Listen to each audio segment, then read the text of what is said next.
Hello, livestock friends, and welcome to this edition of Before the Bid. This is a podcast dedicated to the livestock sales industry where we go behind the scenes of the operation and speak straight to the sellers. We discuss topics about the important aspects of their operation, location, the people behind the prep work, and talk about some of the animals that will be offered to you, the prospective buyers. Hopefully, you've got your sale catalog close by. You might have to go look through that pile on your desk. But if not, then you're probably like me and driving down the road or busy with chores around the farm. And that's okay too. Wherever you are and whatever you're doing, I hope you enjoy this segment of Before the Bid. I'm your host, Andy Howell.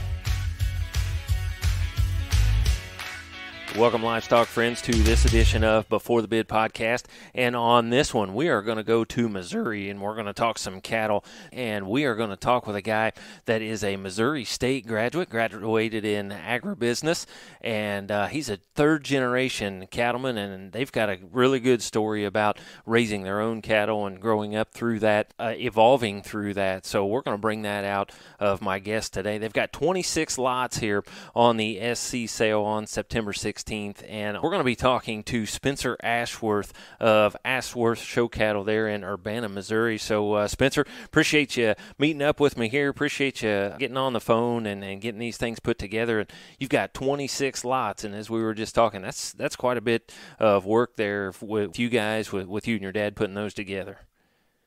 Yeah, thank you for having me on. 26 lots. We did bite off about all we can chew to get ready for an online sale here. Dad working a full-time off-farm job and me getting back home to try to make all this go. It's sure been wide open here into the summer and beginning of the fall. And you guys are doing some calving right now as well, so you've got all that stuff going on. We're starting to hit the downhill slide. We've got most of them calved out, but we still got a few left. But it's been a hectic couple weeks here at the end of August. Oh, you got a little bit of time here to get the sale ready here for September 16th. So, Spencer, if you would, tell us a little bit, how'd you kind of get into the cattle, get into the show cattle? Tell us a little bit of history there of Ashworth Show Cattle. My dad started breeding club calves and Kia cattle in 1989 after he graduated college. Mm-hmm. He was pretty passionate about show cattle. He showed when he was a junior, and there's a lot of us that gets in your blood, and it's pretty hard to get out. So. Right. He got that started, and then as long as I can remember, I've been going to cattle shows and been every step of the way raising these things, and it's what I love to do and wouldn't want to do anything else. So I've been around it since day one, and I got hooked. Mm-hmm. Now, Grandpa, you said that he kind of started it, that they ran just kind of commercial cattle, right? Yeah, that's what Dad started AI, and he just started AIing the cows that they had, and they were just commercial stock cows. Wasn't anything real fancy, and I catch a lot of flack for how easy I got it now with all the synchronization protocols and seeders and breeding cows nowadays compared to how Dad did it when he was starting. Right. He had to do it the hard way and basically get one calf a year and keep breeding up that way. Yeah, he was catching all the natural heat and busting his butt staying out there, and he didn't have all them things coming in heat just short amount of time, and it was kind of a long, drawn-out process instead of really killing yourself for a few days and kind of getting the group busted out. And then if you got another group you're setting up a little bit later, got a couple rounds of that. And it's nice to calve all those things out at one time and not have a bunch of stragglers. It seems like to me those stragglers are the ones that usually get hard to catch, get too much going on, and those are the ones that can slip up and you miss something on those. When he started AI in these commercial cattle, was his goal show cattle? His goal was to raise show cattle, show steers specifically. Okay. He was hooked on it. I had to find a way to keep going. Okay. Knew Spencer was coming along, and Spencer was going to want to show cows. And I don't know if he knew I was coming along. He was probably living the dream about like I am now. A little bit before my time. Okay. But he always had that passion, and so that just passed on to you. And now you guys, you're running quite a few cattle and breeding for a lot of show cattle, right? Yeah, we're running about 150 cows, and they're all either AI'd, and we put eggs, and we just started doing some ET work here the last few years, and we're taking that pretty serious, and we're putting in a good number of eggs now. We're AIing most of our cows, put a handful of eggs in here, and we've been putting a few eggs in a cooperator herd or two. Okay, so you guys have went out and found some other cattle to put these eggs in as well, just to kind of help expand that.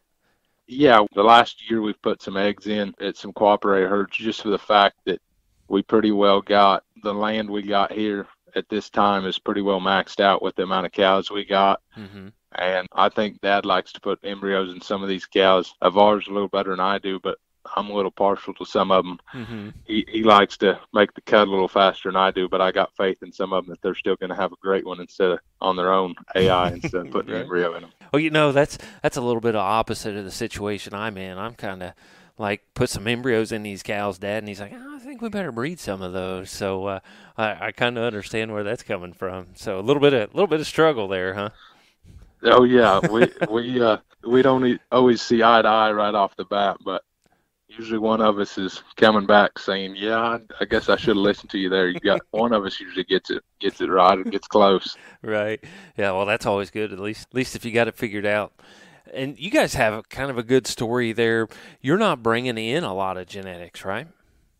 No, all these cows that Dad started with, that would have been our base cow herd. We didn't really bring in any cows till the last few years, and we haven't really brought any in there. I brought a couple with me from Texas, from Brandon Horn at Horn Livestock.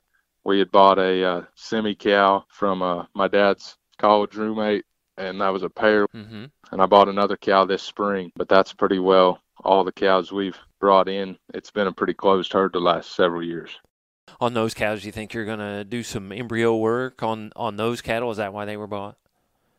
Yes, on the cattle I got from Brandon Horn, we've already got eggs out of one of them and on the ground. Here in the last 30 days, there's already embryo calves hit the ground out of a couple of these cows I brought from Texas. Mm-hmm. So, right. So just trying to bring in a few new ones. yeah, we were trying to bring in a little bit of outside stuff and maybe step up our program just another notch and have a little more diversity on maybe some colored cows, because a lot of our cows have been black, and then we started breeding some colored bulls the last few years and kept the females. These colored cattle seem to be doing real good. These Charolais influenced cattle, they seem to be working good for us and winning a lot of shows these days too. So we're trying to stay with what was working good for us and keep driving ahead with that. Mm-hmm. And that kind of gets us into two different stories here, or two different things to talk about. One of them is that with you guys raising all those by yourself and going show cattle, you were showman yourself growing up and going through the 4-H and FFA program.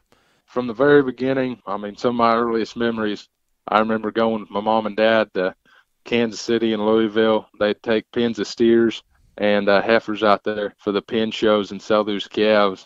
Even the shows we didn't take pen calves to, it seemed like Dad didn't ever miss a American Royal or Missouri State Fair, at least the steer show, and that steer show got hooked in me. But as soon as I was 8, my dad didn't let me show anything until I was 8. But the year I turned 8 and could be in 4-H, I was ready to go, and Dad was still selling some calves at that point, and he kind of sold what we had, and we had a few left over, and we took these that year, and we didn't do anything crazy or have any big year, but he was going to start and decide if I was going to like it, and he was going to keep selling calves. And after the first year, he kind of decided I stayed hooked all year, I guess, and it got in my blood. And the next year was the first year I went to the Missouri State Fair, and we actually had a checks in the mail calf. He was a black brockle-faced calf. I remember that calf, we actually called him Earl. There was a show back then called My Name Was Earl. Right, That's I remember what that. calf got named after. I remember, so I'd have been 9 years old at this point, and the only reason I can remember I was 9 because the second year I showed, we were gathering the cows to vaccinate there that late spring, early summer, and gathering the cows and calves to vaccinate the calves.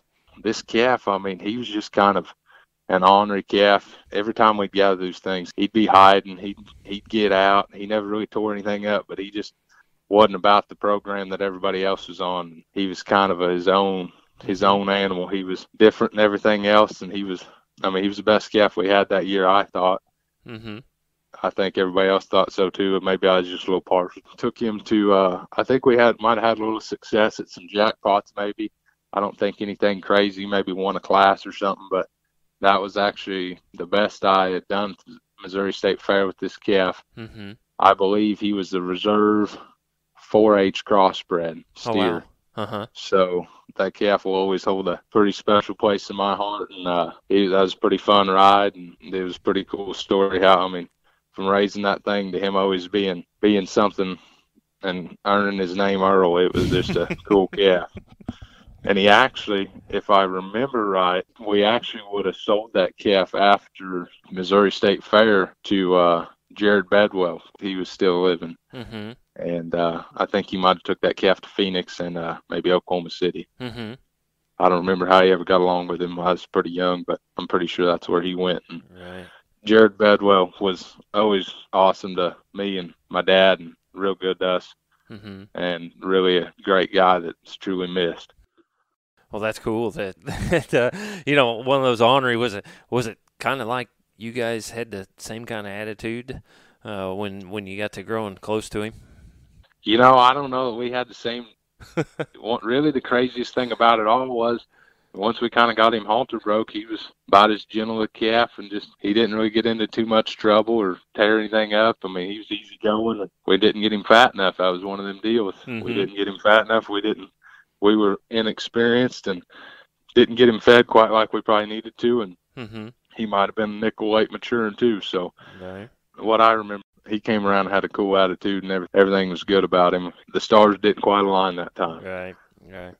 Well, and so you showed through your 4-H years and things, and now you guys are continuing to sell some cattle and sell some calves and club calves, and you guys had some pretty big success here as of late. Yes. I showed all the way through my eligible years of showing, and we kind of cut back on selling calves there towards the end of my showing career. Got a little hard to sell calves while I was showing what we were raising. Mm-hmm. And we kind of got our fall-born herd going, and we were fortunate enough to have a real good year in Texas last spring. We had the reserve champion exotic lightweight at the Patriot Junior Market Steer Show, and the reserve champion of the cross at San Antonio, and they were both shown by the same young man, Cooper Way, both sold by Brandon Horn. And as you look at that flyer that you guys have, I love this flyer that you have for the sale. Be bold and dream big. And the calf looks like the same one on there, but let's set that story straight. Yeah, that's two different calves. They're both out of In God We Trust, but that is two different calves. It was sure a good year, and I do got to give Alyssa there at Sweetbriar Creative. She did a heck of a job on this flyer. Mm-hmm. I thought it was awesome. Mm-hmm. You'd mentioned a little about your fall-born program, and I want you to bring that story out a little, because the fall-born program, it wasn't really designed that way, was it? No, I mean, here in Missouri and in the Midwest, most of our market is basically right now selling these springborns here in the fall. And in 2012, we had drought as long as a lot of people had it worse than we did, but we didn't get a lot of cows bred that spring and summer. And we decided, instead of holding them things over for a year without a calf, that winter came around, we bred them.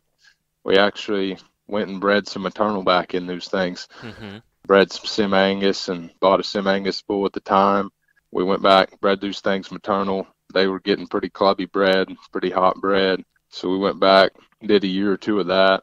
After a couple years of that, In God We Trust kind of hit the market, we decided to take the plunge and go back to raising some more show steers, except this time with our fall-born herd. And we bred a lot of In God We Trust and BDR, and we liked what we got. We haven't looked back since. So it really kind of worked out. Not that the drought was a good thing or anything like that, but it kind of shifted gears just a bit and made you guys reset a bit. And I'm going to guess you're fairly happy with what you did. Yeah, I mean, it kind of gives us a little diversity too. I mean, we got two sets of calves through the year, and heck, I like calving season. I like breeding them. I mean, I just like raising show steers, as crazy as it may sound to some. I just something about it. I love it. I don't know why, but so I kind of like calving them out twice a year, or calving a lot of them out. So it's nice to spread it out a little bit. It seems like the way it works, you keep two real hectic times a year. This time of year we're calving falls and selling springs, and next spring we'll be selling falls and calving springs. So Right. You get you a couple hectic times a year, but it somehow all comes together and we get it done. Right. helps a little bit of that income as well when you can sell springs and falls both. Yeah, that is a big thing, because that is the hard part about this business, is getting a paycheck one day and out of the year and making it last all year. Right. So it does kind of help to get kind of a couple paydays throughout the year and split it up. Right. And I got to pick on you just a little. You like having those maternal breads just a little bit better than some of those clubby breads? I don't know. I get too much sleep when we're calving those things. I don't got to stay up all night. They get up, suck, and just about too easy, I guess. I guess I like doing stuff the hard way. Oh, okay. Okay. Well, to each their own, I guess. So. And I guess I like them things that just don't have a whole lot of will to live sometimes for some gosh dang crazy reason. You like the challenge then? Yeah, it keeps you on your toes and keeps you busy, I guess. It's not like a guy can't stay busy enough nowadays anyways. Along with the breeding and you bringing in a couple outside females, you've got a bull here within the last year or so that you bought, and I want you to talk just a little bit about him. You've got a couple calves in the sale that are out of him. We do. A couple years ago, we were fortunate enough to have the opportunity to purchase a bull from the Rushley brothers here in Missouri. This bull was another Brandon Horn bred bull. He's a gold buckle, 620. We like this bull a bunch. This bull did a lot of good for the Rushley brothers. They sold a lot of calves out of him. Mm-hmm. And I know that one calf they sold actually got a brand at Fort Worth.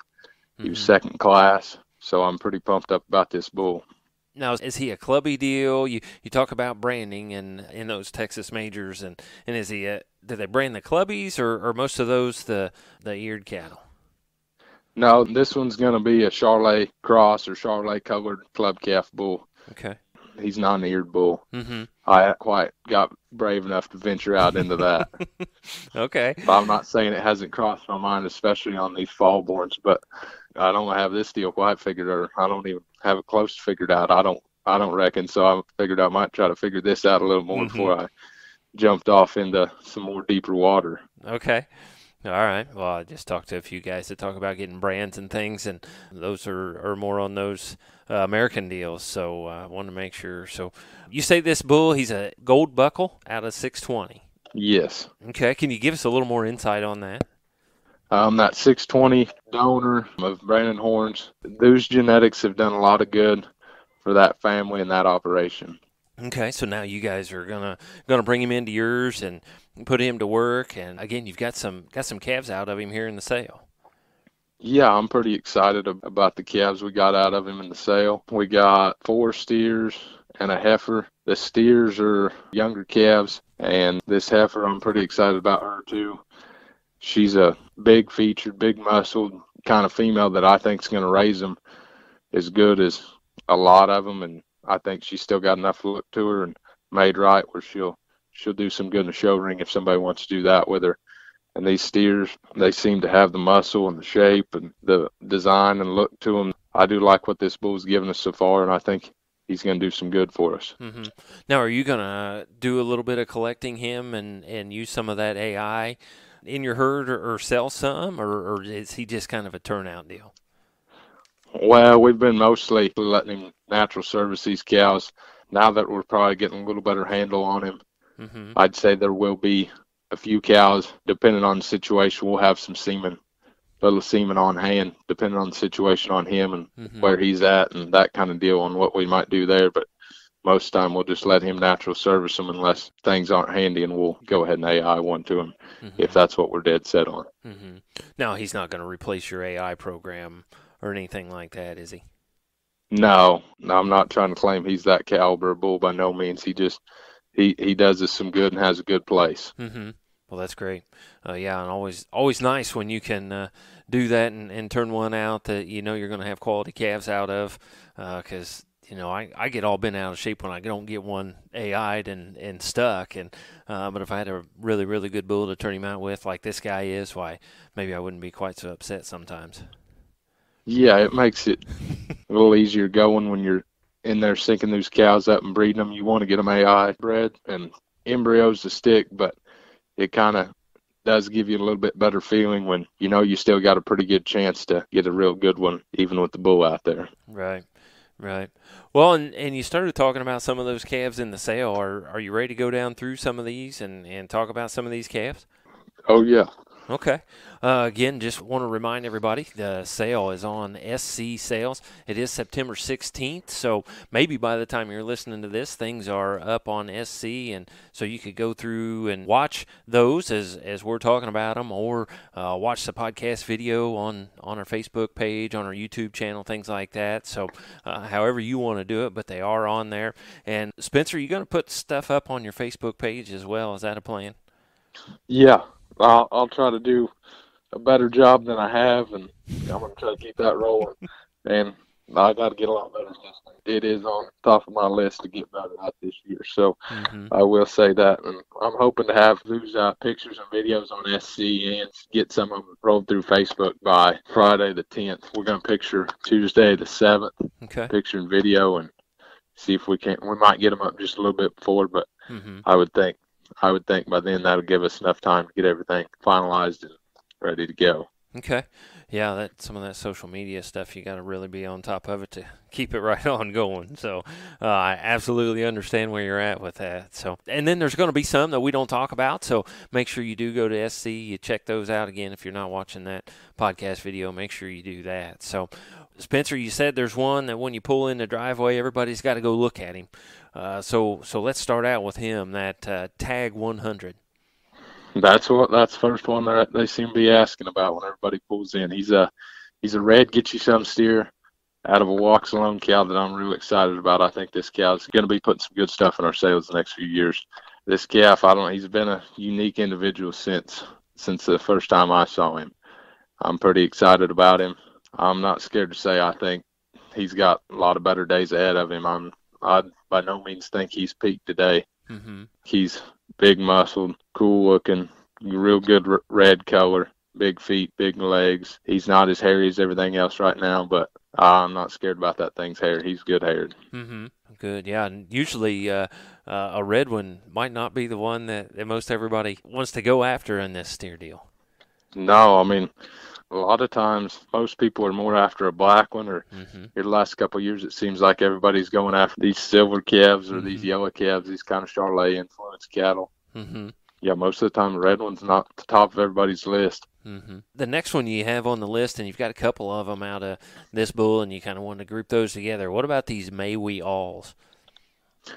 These May-Wee Alls, I mean, I'm really excited about these things. To be getting cattle that look like this out of first calf heifers, and the way I read these things, they read like they're going to have gas, they're going to be able to grow. They got some look to them, they got some muscle. Most of them are pretty hairy. I mean, I'm really excited about these things. I don't think they're just sellable calves. I think they're good cattle from the way I'm reading them right now. Right, so something that can go on and do what you need. Yeah, I think that the steers we got are good. We got a heifer in there that really all these heifers I got are pretty hard to turn loose of, but that thing, I got plenty of ideas on breeding that one. So whoever gets that one, don't be afraid to call. I'd be glad to talk to you with my ideas. You may not like them, but if you want my opinion, I got plenty of ideas how to breed that one. Right. And on the steer side, you're talking about the Tag 101, the Tag 110, and the Tag 111. Those guys are all the May-Wee Alls. 104 is also a May-Wee All. Yes. Yep. Okay. Two of them are out of Ingadry Trust Daughters, so I think there's got some power in the blood too. Let's go to 103. He's a loud and heavy.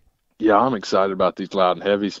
I mean, really, the cow's designed just like him. This thing's cool-necked, big back, big muscle, gets out and goes. The only thing I do criticize this one for is he does have the curly hair, and it's a little rough-haired, but I think as far as build, that one's built awesome. Right. Maybe just shear him and start over, you think? Yeah, I mean, I'm shear him or maybe just keep him down there. I mean, even some of these Midwest shows are getting some slick shears. I think he would work for it, and if a person isn't scared to get after it and work hard on the hair, I think if you get that one's hair straightened out, I've been working at it and we've been getting it better. That'll be a good calf if somebody stays on that. Good. Next we move to we got a cash on delivery, the Tag 106. Yeah, this little black white bellied calf. I mean, this thing is cool to look at from the side. I mean, he's super hairy, but he's about as green as any of them. Mm-hmm. I'm excited to see what this one looks like if we get some more pounds on him. And I'm not saying the cow didn't milk, because I don't got a bunch of excuses, because we don't need them. He just didn't. He didn't convert this summer. He didn't take the summer very good, but I think he looks good. We just got to get some more weight on that thing. Mm-hmm. One that you can just take home and just feed him. Yeah. Just get after it and let him go. Right. Those are the kind I like. I mentioned that quite a few times here as people talk about them on the podcast. I like to bring them home and just feed the heck out of them. That's one for that right there. And I think he's the right size. He can get ready for an earlier Midwest fair somewhere in there. Mm-hmm. If he go ahead and take to it. He's been eating good and doing good here since we got him weaned, but if he stays on track, I think you're golden. Mm-hmm. Well, good deal. Tag 107, we got a good to go. Yeah, this good to go. This cow has done a lot of good for us. She really raised the best here I am we ever raised, and I'm afraid this is probably her last calf, and I'm really excited about that calf. He's not maybe the hairiest calf out there today, but man, if you study that thing, I like him. Mm-hmm. Right. We haven't talked any good to goes yet. What's kind of their style? You know, we didn't have enough of them Mm-hmm. for me just to say I got them figured out, because the two we got in the sale are similar, but not just the same, and they're also bred to two little bit different cows. Okay. Them things read like they're going to be stouter, big ribbed, and cool looking. I think they got a good place, and I think they're going to be good cattle. Mm-hmm. Okay. Good. Lot 108, we got a loud and heavy. Another loud and heavy. This calf, I like this thing a bunch. This cow actually raised a calf that we sold 2 years ago that would have drawn a lot of attention. He would have been our main high seller calf that year, campaigned by the Harris family. They did an awesome job with that black and white footed calf. He was a unique individual, and I think this cow's produced once again. I think this one's awful good, big haired, cool looking. I like this one. Loud and heavy. It fits him. Mm-hmm. It may just be his sire, but it fits him too. Mm-hmm. Okay. We'll go to cash on delivery, the tag 109. This little black and white calf, he's got specks of white scattered on him. Mm-hmm. I like this thing. He's designed to me where he's pretty unique. He's a little smaller. I don't know that this is going to be the right size for a Midwest State Fair kind of deal, but I think if a guy held on to that one a little while, I think that one could do a lot of good if you let that one go at his rate. That'd be the same way on the tag 108. I think that's one that maybe needs to go at his speed. Mm-hmm. Just kind of wait on those guys a little bit and wait for them to come into their self. Yeah, maybe not hold on them, but just let them go. If they want to eat and go, let them go. If they're not wanting to go fast, don't force it. Mm-hmm. It's their world. We're just renting space, right? Yeah, I mean, I'm not saying that's just the ideal kind of cattle everybody wants to have, but and I'm not saying you got to do it. I just read them that's the best way they turn out, is if you kind of let them. You aren't rushed, that dead set on the day. This is the day he's going to show. Mm-hmm. Okay. Tag 112. We got a that's right. Yeah, this thing. Wow. I mean, as far as built for slick shearing, from what I know, that one looks like he can stay around here. He's not going to be the hairiest creature ever, but as far as built, I read that one to be built right and be able to hold it together and be pretty good in the slick shear shows if somebody want to do that with that one. Mm-hmm. Now, is Missouri getting a bunch of those slick shows? Missouri doesn't have any. Okay. So depending on where you want to go, I mean, I think he's good enough for work in Missouri, but I'm not saying that one's got the yak hair. Mm-hmm. Okay. Yeah, we're getting a slick show or two here in Indiana, and so I didn't know if Missouri had picked any of those up yet or not. We haven't yet. I think Ohio has too, haven't they? I believe so, yeah. I believe so. Mm-hmm. Cool. I think that's kind of exciting. I like the fact that they're picking them up, not just going one way or the other. I like it. I think it's cool to have both. Right. Yeah, I do too. And those slick steers at the Indiana State Fair, man, I just have a lot of appreciation for them. So, yeah, if they're built right and do right, why slick those dudes up and let them roll. For sure, it's a whole different animal to look at. Right. It's something to get used to, I guess. Mm-hmm. Right. Takes some getting used to. Right. Well, you got a good lineup of steers there, and then you've got a few of those GB 620s right here at the end, some of these later ones, and you've got a couple fall steers there that you're waiting on a little to decide on how that's going to go, but they're also there on as far as the steer side goes. Yeah, the plan on those are some late fall born calves that could fit some people's needs depending on everybody's got a little different time their show is and just trying to meet a little diversity of needs on that. But the plan is to have them in the sale on the 16th, but we got to see how this picture day goes because 26 head in one day is going to be hoofing it. Right. Hopefully you guys get some good weather for that. Hopefully. You've also got a few heifers here that you're going to be putting along with the steers in this sale, so let's not miss those. We start with the tag 121. She's a May We All. Yeah, that's that May We All heifer I was talking about a little bit ago. I think that one, she's show heifer all day, and then I think that thing goes to the cow pasture and produces big. Okay. If they want, you're going to help them decide what to breed her to, and I got plenty of ideas if somebody wants to listen. I don't know. Most people may not want to listen to me. I'm thinking this damn side of the cows that they may like that sleeping at night better than I do. Right. What about the 123 when in doubt? This when in doubt, black baldy with white legs. I like this thing a bunch. I kind of really wish I'd have bred her mother back the same way because this thing has just gotten better every day since breeding. I wasn't quite sure on that thing, but in the beginning, but every day I like her even more. So I'm pretty excited to see what the future holds on this one. Really cool mark. Get that eye catch. Yeah, you're for sure going to see that one when you pull in the driveway. She's got enough chrome to blind you. Okay. You want to talk the next two together, like the 122 and the 124. We got some no guts, no glory females. Yeah, those two heifers, they're really designed pretty similar, I think. They're both good-haired, kind of unique individuals. I'm interested to see what they can do in the future. Okay. Well, and again, that sale on SC, and that sale is going to be on September 16th. And Spencer, do you get to run around and do some of the fitting on some of these cattle that you sell?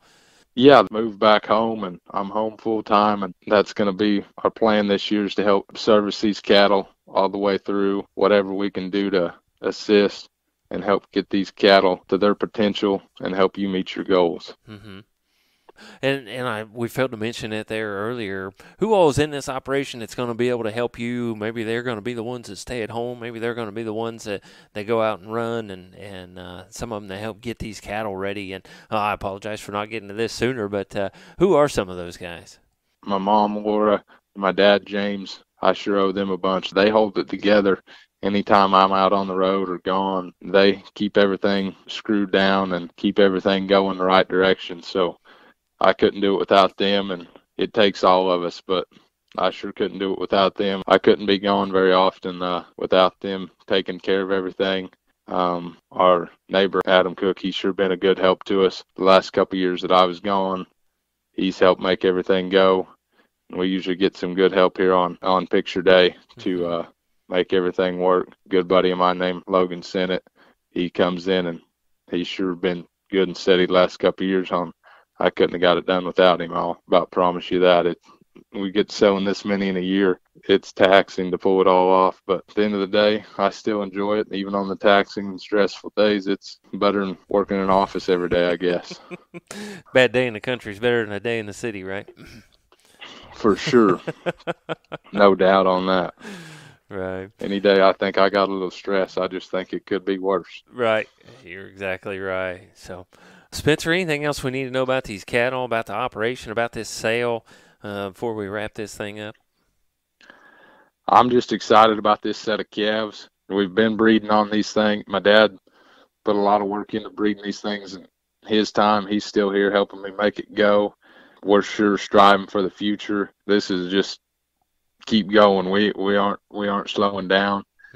We want to keep making these things even better and better. This is nowhere near where I want it to be.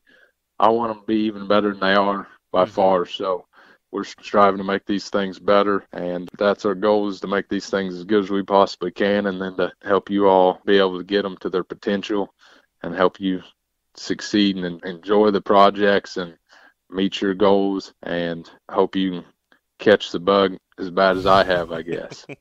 Right, and just keep right on rolling with it. Now, these guys can come see these cattle anytime they want, right? Or from now till sale time? Anytime. We're located here at Urbana. We're about an hour north of Springfield, Missouri, and just over an hour south of Sedalia, Missouri. Okay. There over Labor Day weekend, several people around Lake of the Ozarks. We're only an hour from Lake of the Ozarks, too. So. Okay. Well, that sounds great. Good set of cattle here. We've got 26 lots again for the sale, September 16th on SC. And Spencer, man, I appreciate you getting this put together. Nice to talk with you, learn about you guys' operation, and I want to wish you luck on the sale, man. Thank you, and thank you for having me on. I sure enjoyed it. I appreciate it as well. And so, Spencer, again, we want to thank you. Ashworth Show Cattle, September 16th on SC. Make sure you're there. Call Spencer or James beforehand.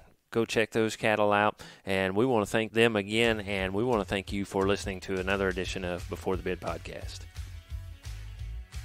Thank you for tuning in to this edition of Before the Bid. For more information and to learn more about upcoming podcasts and sales, visit us at beforethebid.podbean.com or Facebook, Twitter, YouTube, and Instagram pages. For information on being a guest on Before the Bid, please email us at beforethebid@gmail.com or one of our social media pages. Remember, that's beforethebid@gmail.com. Happy sales to you, and we will talk to you next time on Before the Bid.